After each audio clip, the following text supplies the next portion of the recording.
A very good evening to everyone. Again, this is part of the daily briefing that I'm giving to the press and the people of the state. Friends, just to update all of you, the total number of tests and samples that have been tested as of today is 617. The total number of people who have come out negative out of this is 541. Number of results that is awaited is 67. And as of now, currently there are 8 active cases in our state. We have screened 24,382 people in total. In the helpline numbers, we have received 49,391 calls till date. In the contact tracing that was done from the case that came up, we have 140 who are in the primary contact list and close to 4,755 who are in the secondary contact list. In terms of our medical equipments, we have close to 30,000 PPEs which are in hand right now, and tonight itself we should be receiving another 20,000 extra. So we should be having close to 50,000 PPEs by this evening.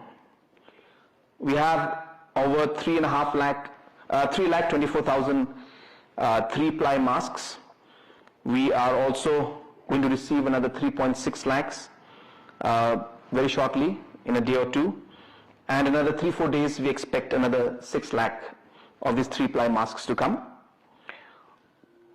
We have almost close to 15,072 and 95 masks, and more orders have been placed for that. The government has been allocated 4,000 rapid kits, but at the same time, through our own contacts and through different companies, we are trying to source in more. There are some issues with the transportation, which we are trying to sort out with the intervention of MEA. The 8 patients who are active, who are positive, are in stable condition, and all of them have been quarantined. Also, friends, from the infrastructure point of view, 25 new ambulances have been ordered, which have already started. These are ambulances with all the facilities one requires of life support, and these have already left the factory, and we expect to receive them in about 4 days' time. I'm happy to inform you that all these 25 ambulances are being funded by the Chief Minister's Relief Fund, contribution to which all of you have made at different levels and different organizations have made. I'm also happy to inform you that we have received 5 crore 50 lakhs almost in terms of funds by different organizations and individuals who have contributed. And with the remaining funds of the Chief Minister's Relief Fund, we will be investing in Corona care centers, which also by tomorrow we will be finalizing the entire process, and these infrastructures will come up.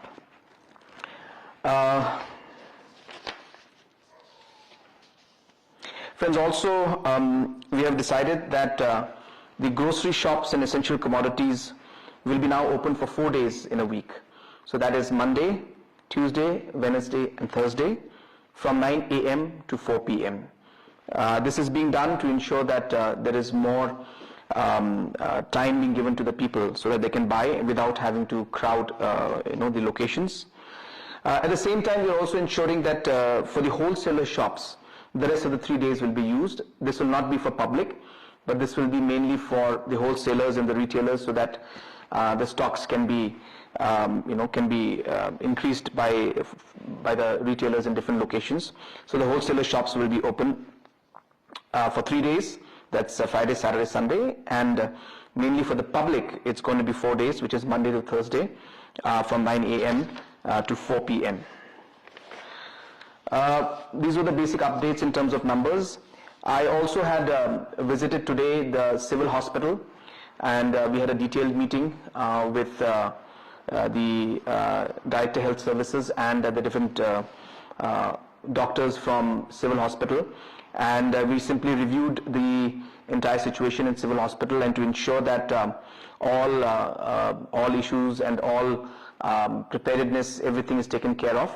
And I'm happy to inform that all the doctors were there, and we discussed in detail, and all arrangements have been made to ensure that we are equipped properly to tackle this situation. I was joined, of course, in that meeting by the Honorable Deputy Chief Minister and by the Honorable Health Minister, apart from the Superintendent and doctors of Civil Hospital and the Director Health Services. At the same time, different locations and different issues were resolved by different cabinet colleagues, and they have updated their social media on those regards, so you'll get updates from them directly.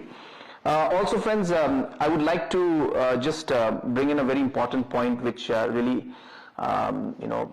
is connected to all of the citizens of the state, which really is regarding the usage of social media. And friends, at this point in time, I would like to stress that a lot of news and a lot of information is flowing in social media. And I think we really need to act responsibly in these kind of situations. I was very, very upset and sad to see that in certain groups and certain individuals were giving out lists of patients who had visited Bethany Hospital. And I think this goes completely against the privacy of these patients, and it is very, very incorrect for anybody to do that. We have filed an FIR in this case, and action will be taken against those people who have leaked this information, and the people who are responsible for this. But I would like to appeal to the people of our state that if we also want to be responsible in our way, then please don't encourage the reposting and forwarding of these kind of messages. I would urge everyone, when you receive this kind of information, we should act responsibly, and we should simply delete those messages and ask those people who are forwarding such kind of information to refrain from giving out that information. And I think this is very, very important, and if you're all very responsible in it, I'm sure that we'll be able to stop this kind of information leaking out to the public. How much financial aid has Sangma been able to collect? Yeah, regarding the Chief Minister's Relief Fund, I have already informed everybody that that we have received about 5 crore 50 lakhs.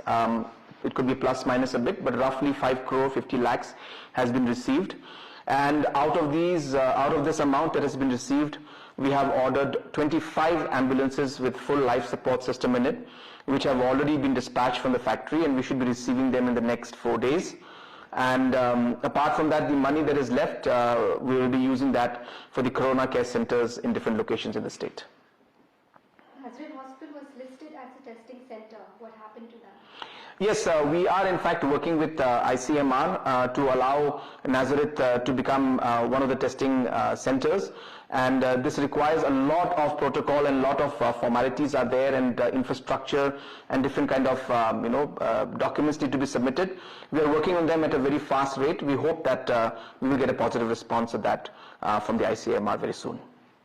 What has the state government done so far on the safety, shelter and food security of stranded migrant workers, as most of the family members are concerned about the well-being of these migrant laborers in Meghalaya? Yes, well, there are, of course, migrant laborers who are there from inter-district within our state. So there are a lot of people from different districts who are working in Shillong.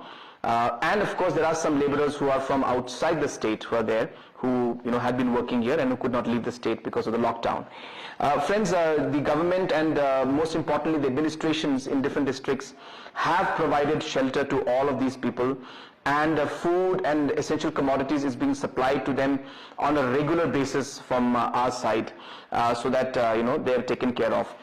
So therefore that is being done. At the same time, a large number of Registration of unorganized laborers is also being done, and we have in fact got a number of almost 136,000 unorganized laborers who have registered for special assistance, which we'll be giving to them.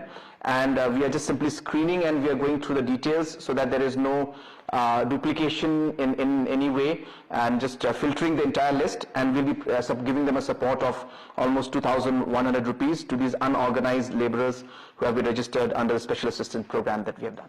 Apart from nasal and throat swab, is the government also conducting antibodies testing in the blood, especially for people who do not show symptoms of COVID-19? Yes, I think it's very important to keep in mind that like many countries have done, testing is the way forward for us. So therefore, the nasal swab and the throat swab through the PCRs is the most accurate way of getting a result. But of course, it is more expensive, the kits are in lesser supply, and it's very time consuming. So therefore, in very, very primary contact cases, we are doing that. The second level of the testing in this also will come when we might do pool testing. So we take about 5-6 people in, and the swabs will be put into a pool, and then we can test them so that we are able to save the time and the effort and make use of the kits in a more efficient manner. So those may be in a secondary case.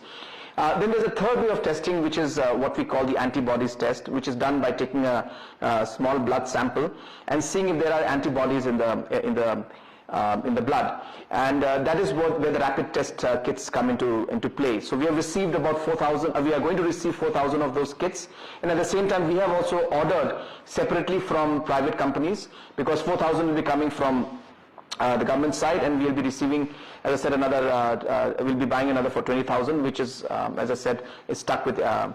In the factory because of some MEA clearance, which we are working on. So yes, that is an option. Though the antibodies test is a quicker way and we can get the results faster, but obviously the accuracy level is not as high as the PCR tests, because it tests for antibodies, and which could be there for, because of any other virus also in similar cases. So therefore, it is a quicker way, but not as accurate. But I think in the given circumstances, most of the countries are going for that.